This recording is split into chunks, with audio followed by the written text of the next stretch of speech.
Rencana pemerintah untuk memangkas libur panjang akhir tahun mengemuka. Alasannya adalah untuk memutus mata rantai penyebaran COVID-19. Untuk membahasnya sudah bergabung bersama kami Sekjen Persatuan Hotel dan Restoran Indonesia, Maulana Yusran. Kemudian ada Dr. Riris Andono Ahmad, Direktur Pusat Kedokteran Tropis FKKMK UGM, dan Trubus Rahardiansyah, pengamat kebijakan publik. Halo, selamat malam Bapak-Bapak. Selamat malam Mbak Tia. Baik, saya pertama kali ke Dr. Iris dulu. Dok, ini alasan pemerintah untuk punya rencana memangkas liburan adalah untuk memutus mata rantai penyebaran COVID-19. Apakah ini realistis? Ada beberapa catatan. Satu yang saya ingin catat adalah sepertinya ketika kita bicara tentang liburan, itu ibaratnya kita terbebas dari restriksi ketika tidak liburan, ada PSBB dan sebagainya. Jadi ada kesalahan persepsi dari masyarakat terkait dengan itu. Padahal seharusnya liburan atau tidak liburan, ya mobilitas harus tetap minimal, kemudian interaksi juga minimal, sehingga kemudian penularan masih tetap bisa ditekan. Nah, ini yang tidak pernah dikomunikasikan. Sepertinya liburan itu memang digunakan semacam break dari restriksi COVID selama ini. Nah, ini yang akan meningkatkan transmisinya. Jadi artinya walaupun liburan dipangkas, potensi untuk tertular masih tinggi ya, Dok? Ya, selama masih kemudian kita mengizinkan pergerakan mobilitas yang masih tinggi, ya itu akan tetap terjadi. Jadi sepertinya dari sisi kebijakan ada kekeliruan memandang bahwa penanggulangan COVID itu mengikuti event yang lain. Padahal event yang lain seharusnya mengikuti apa yang terjadi dengan situasi COVID. Jadi kalau seperti ini kan kita lihat bahwa akan ada liburan, kemudian kita akan menyiapkan perangkat khusus terkait COVID agar itu tidak menular. Padahal seharusnya yang terjadi adalah ada COVID yang masih belum terkendali, maka liburannya harus ditunda dulu, mobilitas harus dikurangi dulu sampai kemudian itu terkendali. Nah, mindset yang tidak pas ini yang saya rasa menyebabkan penularan COVID masih tetap terjadi. Baik, ada mindset yang keliru tadi Dr. Iris menyebut. Pak Trubus, ini Anda melihat kalau masyarakat ada pandangan yang keliru soal liburan, apa yang Anda lihat dari pengambilan keputusan oleh pemerintah untuk memangkas cuti? Tapi kita tahu bahwa sebelumnya ada momentum cuti 2 kali dan berjalan seperti itu saja dan ada kenaikan kasus COVID-19. Iya, menurut saya keinginan pemerintah untuk memutus mata rantai penyebaran COVID dengan memotong cuti, itu kebijakan itu menurut saya tidak tepat. Karena apa? Karena justru dengan libur yang panjang itu kan itu ada pergerakan perekonomian di daerah. Karena kan kemudian masyarakat istilahnya berbondong-bondong memanfaatkan waktunya untuk libur ke daerah kan gitu. Jadi di daerah nanti otomatis UMKM dan perdagangan di daerah tumbuh itu. Kemudian yang kedua tentu dari segi wisata, kan wisata juga memperoleh dampak yang baik karena apa? Kemudian tingkat hunian hotel paling tidak itu ada mengalami peningkatan karena kayak yang kemarin libur pada saat yang kemarin itu saja sudah ada kenaikan 30% lah hunian daripada tingkat hunian hotel gitu. Jadi ini sudah berdampak. Namun demikian memang terjadi kenaikan jumlah penularan itu. Nah, ini sebenarnya menurut saya harusnya kepala daerah di setiap daerah ini mematuhi apa yang disebut protokol kesehatan yang sudah dikeluarkan oleh pemerintah. Sehingga dalam hal ini tentu kebijakan ini tidak perlu memotong terlalu banyak libur gitu. Harusnya karena libur dan cuti itu kan merupakan hak ya. Jadi menurut saya sudah saatnya kalaupun misalnya tidak libur pun tetap saja terjadi peningkatan. Karena apa? Karena peningkatan itu kebanyakan di kantor maupun di moda transportasi gitu Mbak. Menurut saya jadi memang menurut saya ini memang perlu satu kajian yang mendalam di mana kemudian nantinya kebijakan itu tidak merugikan semua pihak gitu loh. Jadi kalaupun libur ini nanti mau dipotong dan agar COVID juga tidak mengalami kenaikan, tentu harus ada penegakan protokol, memastikan penegakan protokol kesehatan itu berjalan dengan baik, begitu Mbak. Anda lihat bagaimana di lapangan Pak Trubus penerapan hukuman atau sanksi disiplin bagi masyarakat yang melanggar protokol? Apakah standarnya sudah sama dari pemerintah daerah yang sudah punya perda maupun yang masih baru keputusan oleh kepala daerah tertentu? Iya, menurut saya memang ini jadi masalah. Kan kelemahannya itu di daerah itu satu soal pengawasannya kan gitu. Jadi pengawasannya itu lemah sekali pada akhirnya masyarakat yang berlibur tadi digambarkan oleh Dr. Riris misalnya ada persepsi yang berubah karena dengan berlibur itu masyarakat kemudian seolah-olah sudah nggak lagi yang namanya protokol kesehatan. Jadi nggak perlu pakai masker, nggak perlu. Jadi soalnya udah bebas. Itu persoalannya. Kemudian menurut saya sehingga terjadi apa yang dinamakan itu kerumunan. Nah selama ini memang tidak ada penindakan terhadap yang namanya terjadinya kerumunan-kerumunan itu. Jangankan kerumunan yang sifatnya di tempat wisata atau tempat-tempat hiburan, di tempat yang sifatnya resmi aja di DKI Jakarta kadang-kadang juga ada kerumunan yang seolah dibiarkan kan gitu. Jadi ini yang menyebabkan menurut saya penularannya jadi masif. Jadi sebenarnya semuanya baik yang standar sudah pakai perda maupun belum, sepanjang memahami bahwa ada Instruksi Presiden nomor 6 tahun 2020 yang memberikan kewenangan pada daerah untuk melaksanakan atau membuat aturan tentang penegakan protokol kesehatan, dan sekarang juga keluar lagi Instruksi Menteri Dalam Negeri nomor 6 tahun 2020 ya yang mengenai penegakan protokol kesehatan. Harusnya semua daerah sudah bisa dengan itu sudah bisa melaksanakan apa yang dinamakan pengawasan maupun penegakan gitu. Artinya di situ kalau ada pelanggaran-pelanggaran harusnya ada sanksi yang tegas di situ gitu loh Mbak. Jadi tidak perlu lagi kemudian kita memperdebatkan apakah yang daerah itu sudah punya perda atau belum atau sudah menyusun. Tapi dengan perda, dengan pergub yang ada sudah cukup sebenarnya, dan aturan-aturan dari pusat juga sudah ada. Ada surat edaran Menteri Dalam Negeri pada saat kemarin liburan yang kemarin juga ada dikeluarkan kan itu, tetapi juga banyak daerah yang kemudian memang kurang menerapkan karena sifatnya hanya himbauan. Kalau sekarang kan namanya instruksi, saya rasa itu daerah-daerah juga perlu menyiapkan, dan apalagi ini Natal dan Tahun Baru perlu membuat protokol kesehatan gitu kan, yang libur di mana libur Natal dan Tahun Baru ini harus dibuat tersendiri misalnya. Itu setiap daerah saya pikir punya kewenangan untuk itu gitu, sehingga penegakan protokol kesehatan itu betul-betul berjalan efektif di lapangan begitu Mbak. Baik, kita akan lanjutkan perbincangan kita. Tadi menarik soal peraturan daerah maupun keputusan kepala daerah mengenai penegakan protokol kesehatan. Sesaat lagi kita akan bahas, Anda jangan kemana-mana, karena setelah jeda kami akan ulas mengenai potensi penurunan pendapatan usaha hotel dan restoran akibat rencana pemotongan cuti panjang akhir tahun 2020. Sesaat lagi di CNN Indonesia Connected. Niat pemerintah untuk mengenjot perekonomian berujung pada kenaikan jumlah kasus positif COVID-19 di tanah air karena penerapan protokol kesehatan yang belum dilaksanakan dengan ideal. Di sisi lain, Menteri Keuangan Sri Mulyani mengaku bahwa libur panjang kemarin belum bisa mendongkrak angka konsumsi masyarakat. Masih bersama kami, Sekjen Persatuan Hotel dan Restoran Indonesia, Maulana Yusran, kemudian ada Dr. Riris Andono, dan juga tadi ada Pak Trubus, pengamat kebijakan publik. Saya akan ke Pak Maulana Yusran. Pak Maulana, ini relaksasi aturan bepergian melalui jalur darat, udara maupun laut ini sudah dilakukan oleh pemerintah pusat. Sejauh ini hasilnya signifikan tidak Pak bagi industri hotel dan restoran?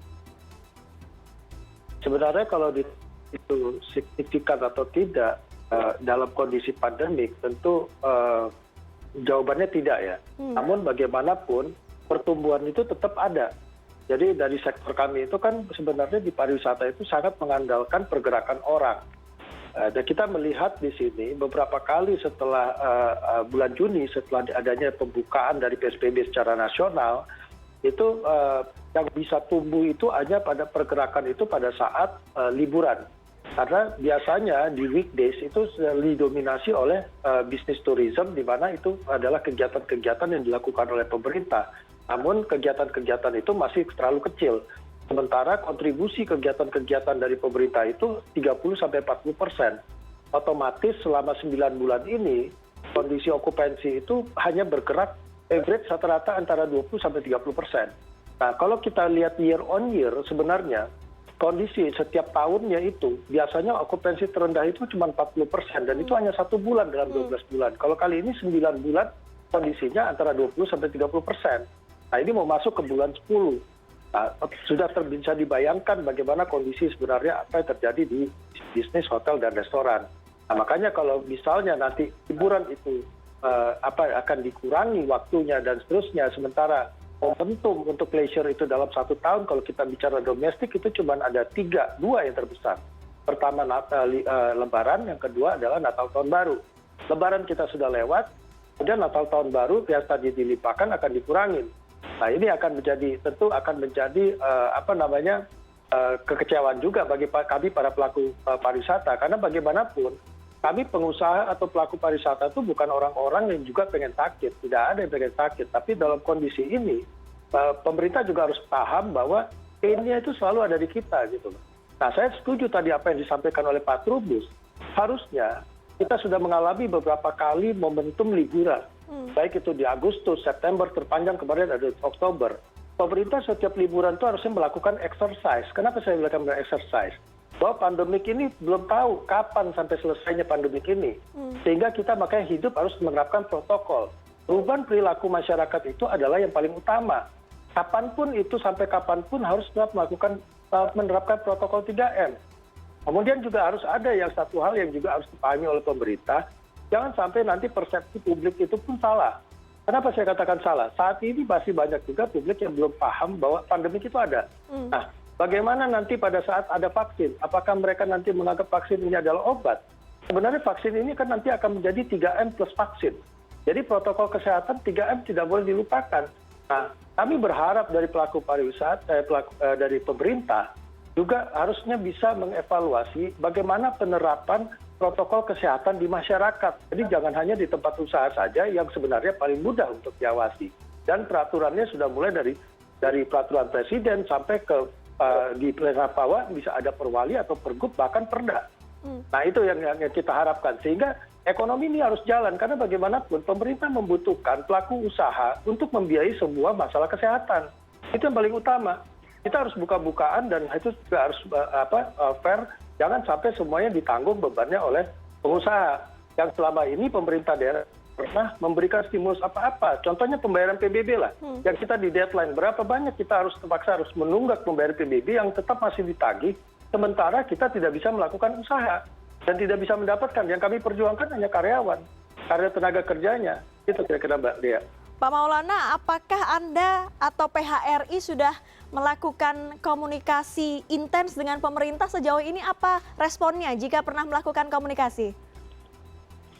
Sebenarnya kami di beberapa waktu yang lalu, kira-kira 2 minggu yang lalu, itu kami sudah dari pelaku pariwisata, itu ada 18 asosiasi pariwisata di bawah VW Board, Wonderful Indonesia Board.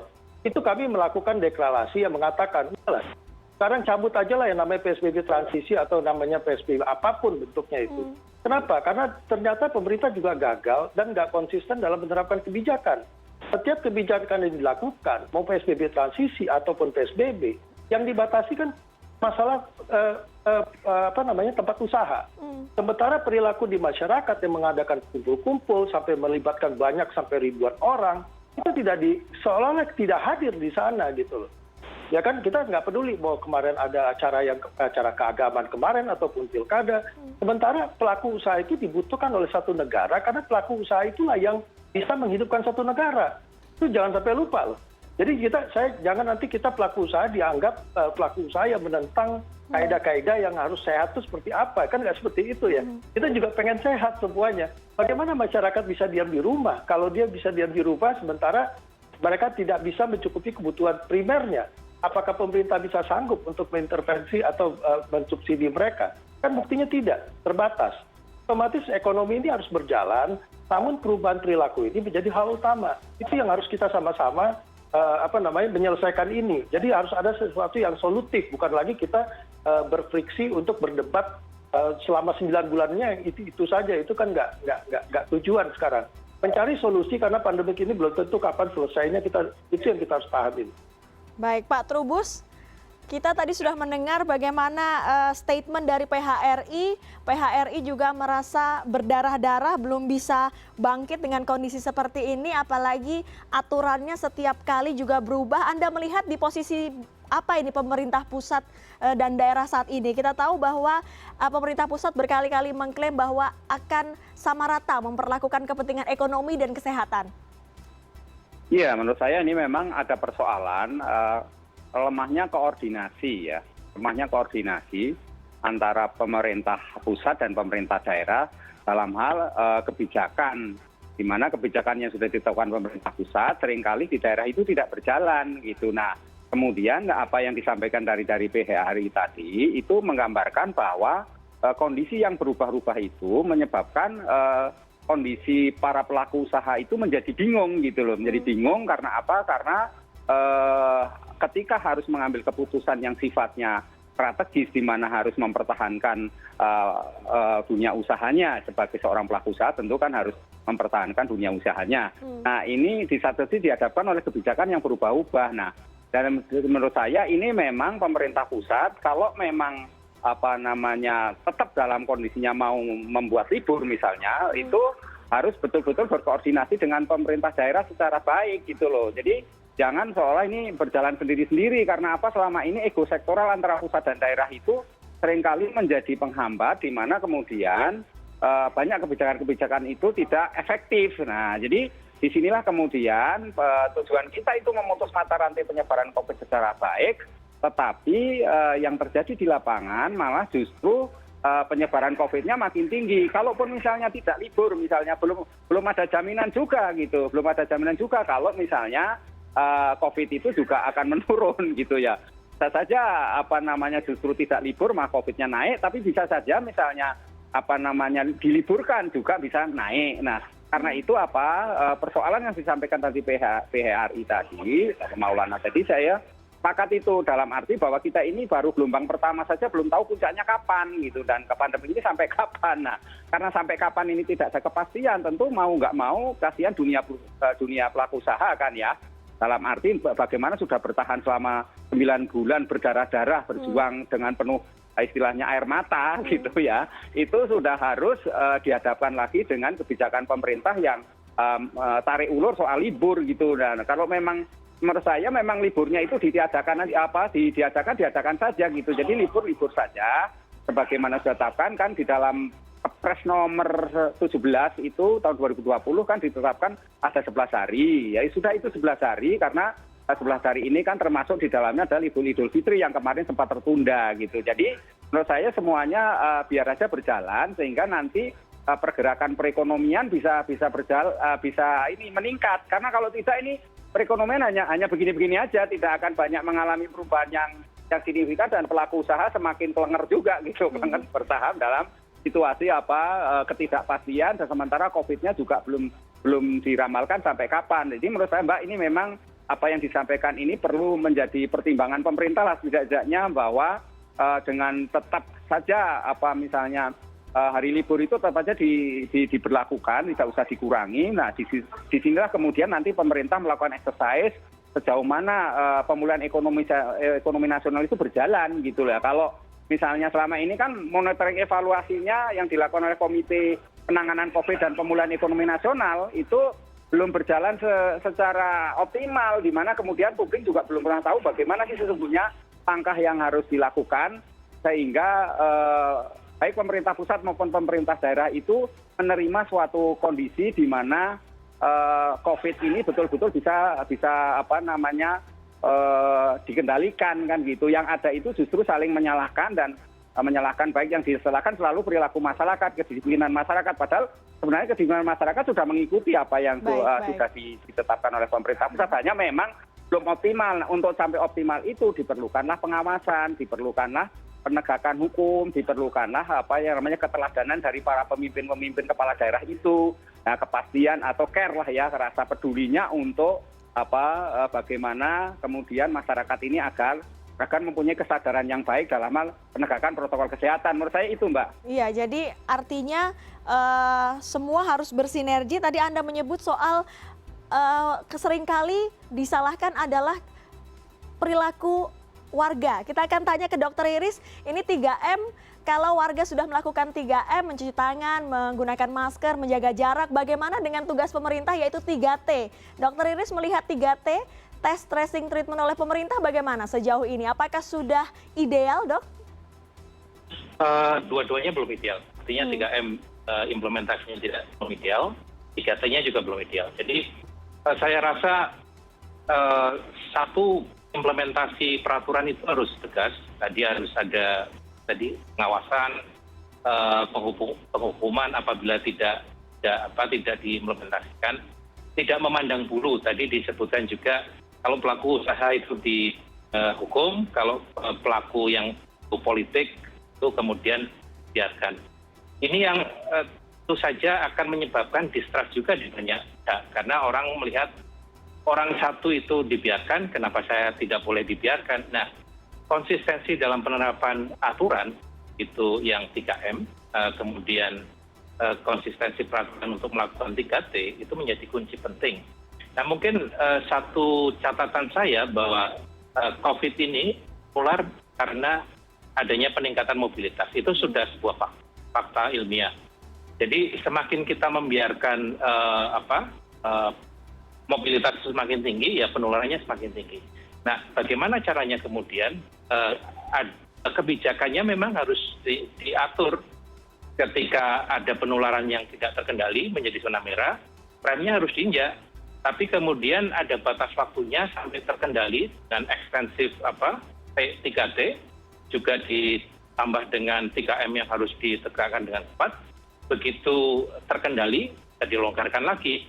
Nah, persepsi bahwa kalau dalam situasi ini begitu dilonggarkan itu akan longgar terus, itu bisa menyebabkan itu tadi frustasi dan juga kebingungan, karena saya rasa masyarakat pelaku bisnis itu mungkin persepsinya merasa bahwa kalau sudah normal protokol itu kemudian akan berjalan secara konsisten seperti itu. Tetapi kalau dalam sisi pengendalian penyakit yang harus diutamakan yaitu tadi, begitu penularannya tak terkendali, rem harus diinjak sampai penularan bisa dikendalikan, setelah itu bisa dilonggarkan lagi. Nah, situasi kebijakan tarik ulur ini yang harus dipahami juga oleh masyarakat, pelaku usaha, dan bahkan pemerintah daerah, kemudian kita bisa menjaga agar penularan itu bisa tetap terkendali.